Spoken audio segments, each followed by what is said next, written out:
예, 박인철 방송 나는 나 시간입니다.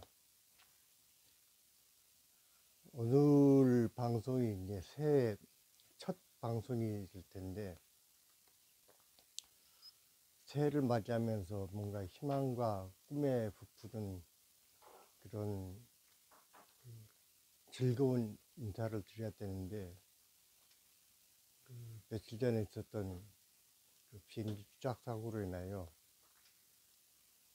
기분도 착잡하고, 또 뭔가 통치를 담당해야 될 사람들이 자기 역할을 제대로 못해서 나라가 계속 어수선하다 보니까 인사를 어떻게 해야 될지를 잘 모르겠는 그런 좀 어지러운 시대가 아닌가 싶은 생각이 듭니다. 저 같은 소시민이야 뭐 통치자들이 뭘 어떻게 하든 신경 쓸 일은 아닐 텐데, 그렇지만 정치라는 것이 아무리 저 꼭대기에서 이루어진 일을 할지라도 가장 밑바닥에 있는 서민들에게까지 영향을 미치는 것이 정치다 보니까, 저같이 가진 것 없고 힘없는 서민들도 주인이라는 인식을 가지고 정치에 관심을 가져야 되지 않는가 하는 생각도 듭니다. 군주 민수라는 말이 있죠. 그러니까 임금은 대고 백성은 물이다라고 하는데, 물이 배를 띄워주는 역할도 하지만 때로는 뒤집어 엎는 역할도 하는 것이 물이라는 그 준엄한 어떤 그 경고이기도 합니다. 2024년은 말 그대로 다사다난했던 한 해이고, 그 다사다난이 뭔가 긍정적으로 작용을 해서 나라가 비약적으로 발전을 한다든가 그랬으면 참 좋을 텐데, 오히려 발전은 고사고 역사적으로 엄청난 퇴행을 보이는 것 같아서 한국인 한 사람으로서 무척 안타까운 그런 시간이었습니다. 우리가 그 길지 않은 그 공화국 시절을 보내면서 그동안 그 대통령으로 재직했던 몇 사람들의 그 면모를 살펴봤을 때, 그 김대중 대통령이 그야말로 그 국난이라고 볼 수 있는 IMF 시대를 아주 짧은 시간에 해소하고 국민들의 어떤 단합된 힘을 통해서 그야말로 국가의 비약적 발전을 가져왔던 그런 시기를 우리는 아직도 기억 속에 가지고 있습니다. 사실 이번 비행기 사고도 물론 사고라는 것이 인간의 힘으로 어쩔 수 없는 불가항력적인 요인도 분명히 있겠지만, 그렇다면 그러한 사고를 막기 위해서 인간이 할 수 있는 최선의 노력을 다 했느냐라고 되짚어 본다면은 분명 우리가 놓쳤거나 또는 뻔히 알면서도 소홀히 했던 부분이 분명히 나타나지 않을까라는 생각도 듭니다. 제가 어렸을 때 그 수학여행 가던 버스와 기차가 건널목에서 축도를 한 그런 사건이 있었습니다. 지금 워낙 오래전 일이라서 지금 그 사건의 명칭도 지금 기억이 잘 안 나는데, 제가 기억이 나는 것은 그 사고가 발생하자마자 그 당시 뭐 문교분지 교육분지 같은, 제가 이름이 중요한 게 아니라 교육을 담당한 부서에서 첫 번째 내려진 지시가 성인여행 금지였습니다. 그런 것을 볼 때 좀 안타까운 거는, 어떤 사고가 있으면은 이후로 그런 사건이 발생하지 않도록 무엇이 그 사고의 원인이었는지 그걸 점검하고 보완을 하는 쪽으로 노력을 해서 보다 안전한 여행이 이루어지도록 해야 되는데, 오히려 사고 났으니까 여행 가지 마, 이런 식으로 그 부정적인 해법을 내놓는다는 자체가, 그 해법도 아니죠. 사실은 그냥 회피일 뿐이죠. 그런 것들을 우리가 고쳐야 될 자세가 아닌가라는 생각이 듭니다. 물론 이번에 이제 비행기 사고를 통해서도 이제 좀 더 시간을 가지고 원인 분석을 하다 보면 뭐 이런저런 이제 결과가 이제 나타날 텐데, 또 하나 이제 아쉬운 부분은, 선박에서 사고가 났다 하면은 그 선박만 열심히 또 조사를 하고, 자동차에서 사고가 났다면 또 자동차만 열심히 조사를 하고, 비행기 사고가 났다면 비행기만 지져보는데, 저는 보다 본질적인 문제가 있지 않은가라는 생각이 듭니다. 뭐냐면은, 우리가 그 자본주의가 이제 도입이 되면서 모든 것에 우선해서 돈 버는 일, 자본을 불려나가는 일에만 가장 우선순위를 두지 않는가라는 생각이 듭니다. 이번 그 제주항공에서도 48시간 동안에 13번의 그 비행을 했다고 하는데, 다시 말해서 이틀 동안에 13번 이륙을 했고 13번 착륙을 했겠죠. 그러면은 그 시간 동안에 과연 정비를 하는데 소요했던 시간은 얼마나 됐을까요? 뭐 뻔한 얘기겠지만은 절대적으로 그 정비에 필요한 시간은 부족하지 않았을까라는 생각이 듭니다. 거기다가 그 제주항공의 소유주인 그 애경그룹이 다른 사업에서 이제 많은 적자를 보면서 그 캐시카우, 즉 그 돈보따리 역할을 하는 게 이제 제주항공이었는데, 그러다 보니까는 단 한 푼이라도 더 벌어들이기 위해서 엄청나게 비행기를 혹사를 했겠죠. 그런데 비행기만 혹사했으면 또 그나마 나을 텐데, 비행기를 혹사하기 위해서는 거기에 필요한 정비사들도 혹사를 했을 것이고 승무원들도 혹사를 했을 것입니다.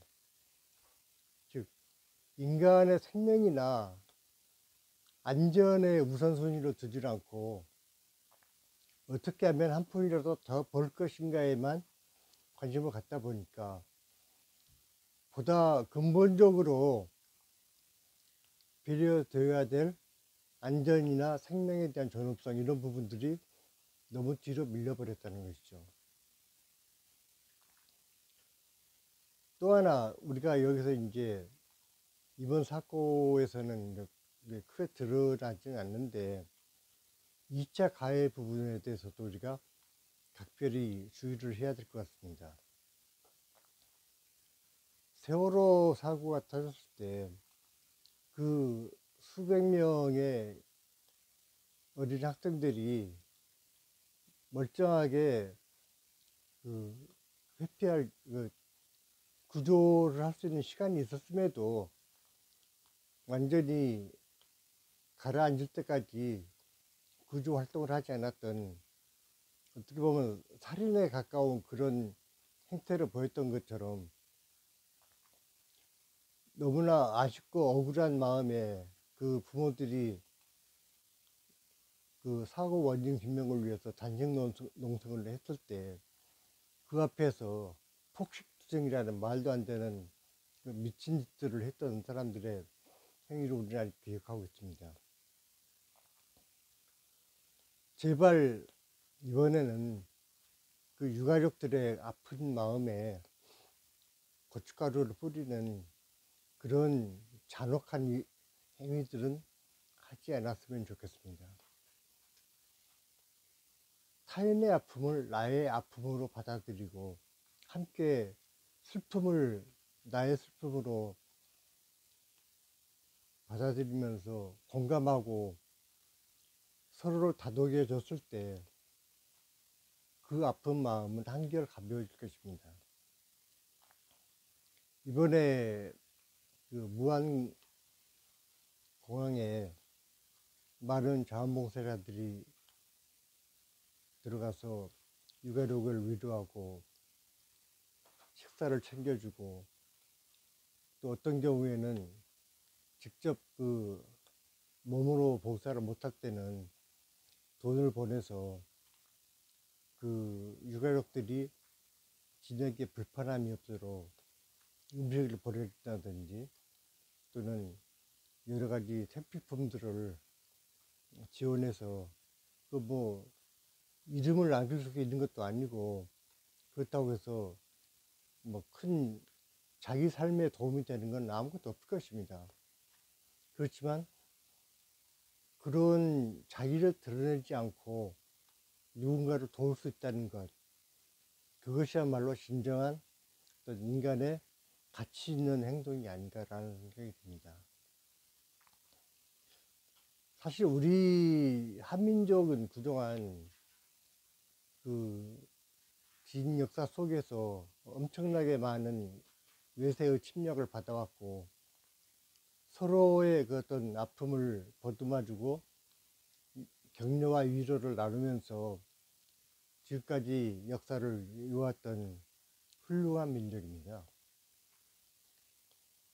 이러한 그 어떤 전통이 그 몇몇 그 탐욕에 찌든 그 기득권 세력들에 의해서 오히려 그런 훌륭한 정신이 망각되는 것 같아서 많은 안타까움을 느끼고 있는데 정작 아무런 힘도 없고 가진 것 없는 서민들은 서로의 아픔을 격려하기 위해서 그렇게 알게 모르게 많은 노력을 기울이고 있습니다.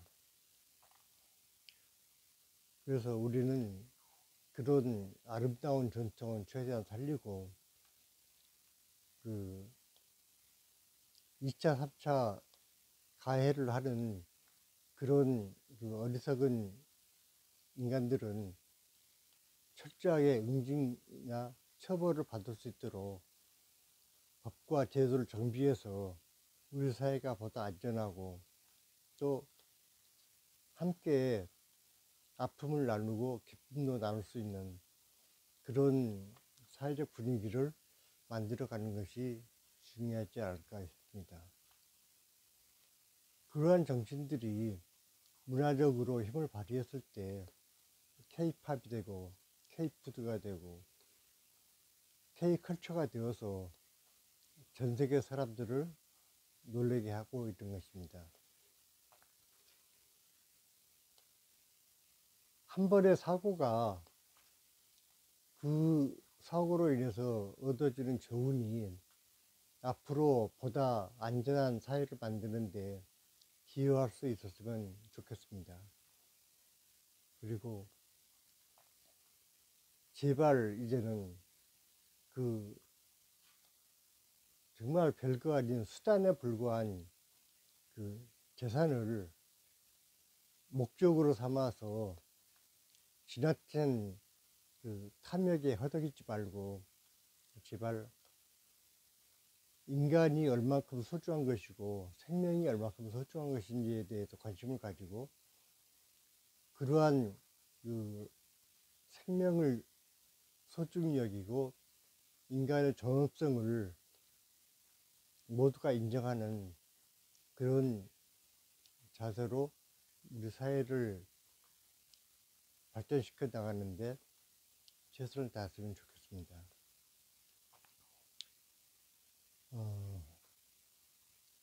뭔가 한 해를 시작하면서 좀 더 신나는 또는 금년은 이러이러한 꿈을 가지고 노력하겠습니다. 이런